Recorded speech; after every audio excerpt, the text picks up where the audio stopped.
Thank you, Mr. Malcolmson, for your Canada-wide advocacy and, as you said, keeping hope afloat. So good luck to you in those capacities. We have, again, a flurry of questions. I'd like to thank in advance our panelists. We'll start with perhaps Dr. Gniadecki. I presume scleroderma has a considerably different presentation or more challenging presentation in patients with darker skin, Dr. Gniadecki? That's a good question. Frankly, I do not have much experience with dark skin. I relocated here from Europe, and we did not have that many patients there. But I had a few here, and capillaries are actually quite easy to look at, even in dark pigmented skin. You look through the pigment, okay? So this was not a problem to me, but I cannot say I'm an expert in dark skin scleroderma. Okay. Thank you. One thing I might just mention is that the Chronicle group of companies actually holds a Skin of Color Summit and a whole new field really of ethnodermatology. So perhaps we'll park that question for there. One other question for you, Dr. Gniadecki, is you mentioned there in your presentation some blood tests. So are there definitive blood tests, or are they kind of incidental? ANA seems to be everywhere as an official blood workup for scleroderma. Yes, so we are, of course, everybody knows the autoantibodies, and some of them are quite specific for scleroderma. We are so lucky here in Alberta that we have a very good reference lab in Calgary, and they give us a very extensive panel, and we're picking up those patients on the panel who will be lacking the classic antibodies like topoisomerase, for example, but we'll pick them up on some rare ones like antihistone or fibrillary, the patient I showed you. So, and I frankly, I do not know how accessible it is in other provinces and other centers. Thank you. Questions for you, Mr. Malcolmson, and Maureen, as well as yourself, and your role as advocates and part of Scleroderma Canada, Scleroderma Ontario. Is there such a thing as drug coverage for scleroderma, or is it all just kind of random kind of flurry of forms that you're going to have physicians pick out? And if other questions that came as well, what's the youngest age in your experience of patients with scleroderma, and what are the considerations for pregnancy counseling? It's a lot of questions. Okay, in terms of pregnancy counseling, I know a number of patients who have become pregnant. Like other autoimmunes, I believe it appears that their symptoms go into remission through the pregnancy, but come back like a tsunami subsequent to that. So in terms of counseling, the awareness of those factors, one of our, I think Janet Pope might be able to answer better, but I know it's very difficult for our patients after 6, 8, 10 weeks after the baby's been born, but certainly they enjoy a holiday from all their symptoms during the pregnancy. So very difficult for me to answer other than that. The other questions in terms of drug coverage, most of our drugs are really very inexpensive. They're off-label, most of the ACE inhibitors or whether it's the immune suppressing drugs or proton pumps inhibitors, and none of them are particularly expensive. Cumulatively, they can be, of course, if there's no coverage for a patient. I think I have 13 or 15 different pills I'm currently taking daily. So depending on what your coverage is, that could become overwhelming in certain financial circumstances. The most expensive drugs, of course, right now, the PDE5s we keep speaking of, which is Revatio or sildenafil. Those are commonly used for erectile dysfunction. So those drugs retail at about $6 a piece. But I know in Alberta, through the pulmonary hypertension clinic, they pay about 79 cents a pill. So, in terms of cost to the patient, significant in terms of this bulk buying purchasing power of some of the clinics or the provinces, the actual impact on provincial budgets is negligible, particularly in comparison to something like Isle of Coast, which requires specific Health Canada approval, doctor to sign off, responsibility with bear, that anything that goes wrong, they will not be held liable. These are pretty specific. These drugs, of course, are very expensive, but when administered, they can only be administered in the hospital and therefore are picked up by the system. And I'm trying to think of the other question that was in. It's the youngest age. I'm sorry? The youngest age that Scleroderma Ontario, Scleroderma Canada has encountered. Well, there is a pediatric or juvenile scleroderma certainly, and that tends to be linea and morphia, more of the topical types of the disease, which many will eventually outgrow. But there is, I believe, a very small percentage of those patients, 3%, that will go on to develop systemic illness. So the youngest patient that I personally know of in Canada was about 12. All right. Well, And thank there's you no not more only than for your that. answers, your advocacy, but also sharing your personal patient journey. One question again to you, both Mr. Malcolmson and Maureen. Do you have to have Raynaud's to get a diagnosis of scleroderma? No. 95% of our patients will have Raynaud's, but in many instances, it's not necessary for the diagnosis, but it commonly precedes a diagnosis. I believe there was a point that they had suggested that depending on the time difference, how close they come together might indicate the severity of the illness. But many patients can have Raynaud's for a number of years in the absence of other symptoms. I would like to say when we talked about fatigue and tired, the type of fatigue that comes with this illness, particularly on the front end, isn't like regular tired. I found a medical definition once that I found really helpful in trying to describe it to others. And it said that it's a degree of fatigue. The degree of fatigue is disproportionate to the energy expended and not alleviated by rest. So you go to bed tired, you wake up tired. It just doesn't seem to go away. It's more like the type of fatigue you would get with the flu, where your energy is just sucked out of you on a daily basis, and staying awake past 8 o'clock at night is a challenge. So thank you. That's great.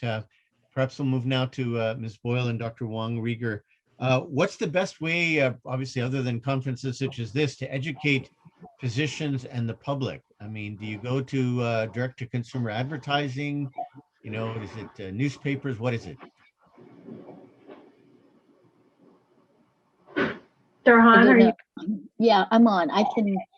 Obviously, newspapers, direct to consumer are strategies that we really don't endorse in that way. I think the challenge we often have is an uneducated, uninformed, and sometimes very unsympathetic media. So that's a big challenge.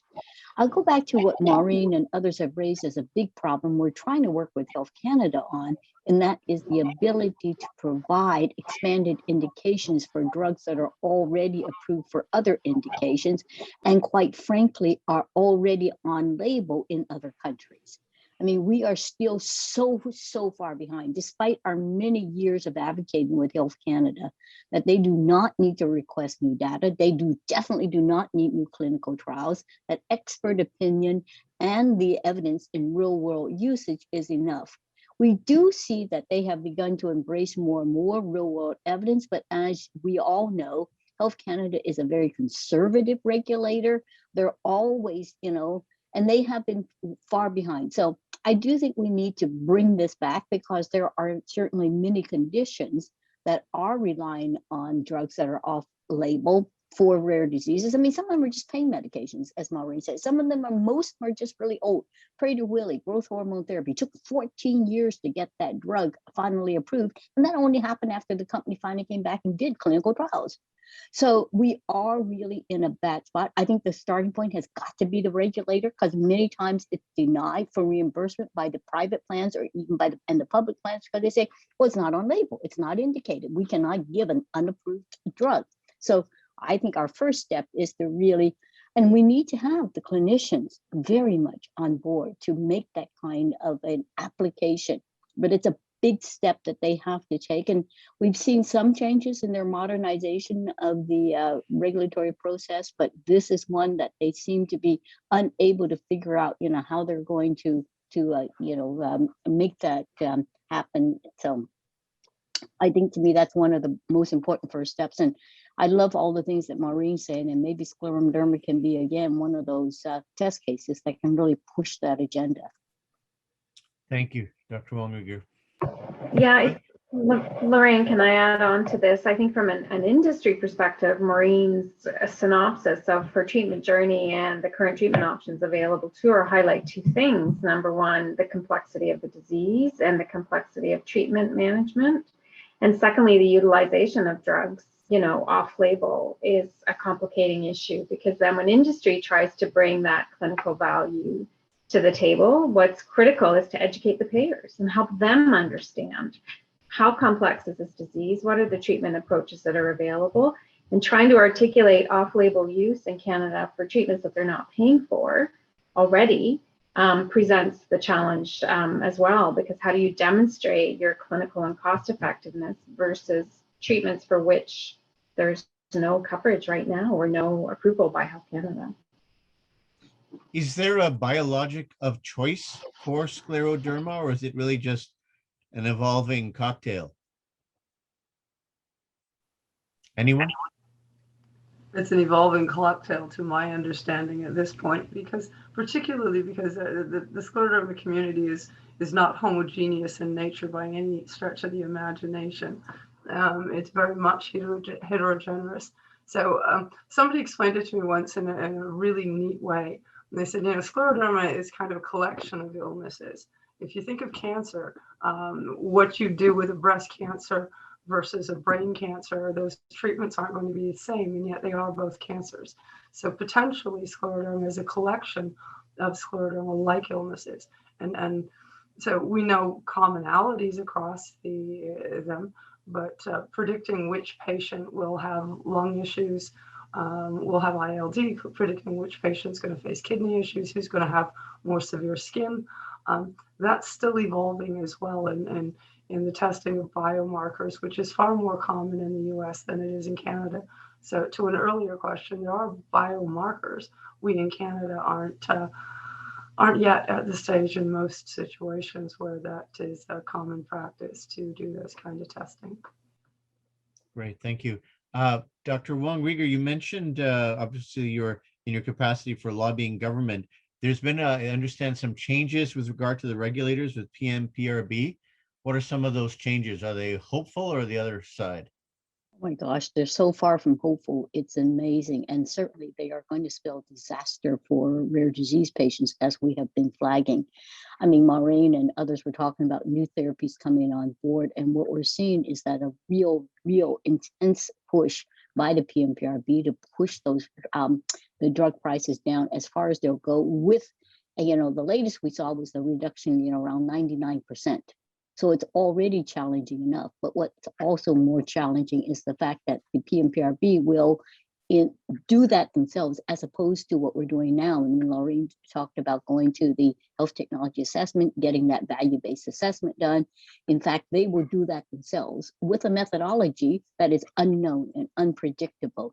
We have not had a single international reviewer, health technology assessment, that has endorsed this, and this is really already creating some real problems for drug companies that want to bring these therapies in, because if they can't get a fair return, if they can't get speedy access, they're not going to do clinical trials, and they're certainly not going to make Canada their first stop in terms of of application. So we have been working very hard over the last 5 years, actually, to really raise, awareness around the risks and dangers of these PMPRV. And we're doing it even today. There's more meetings.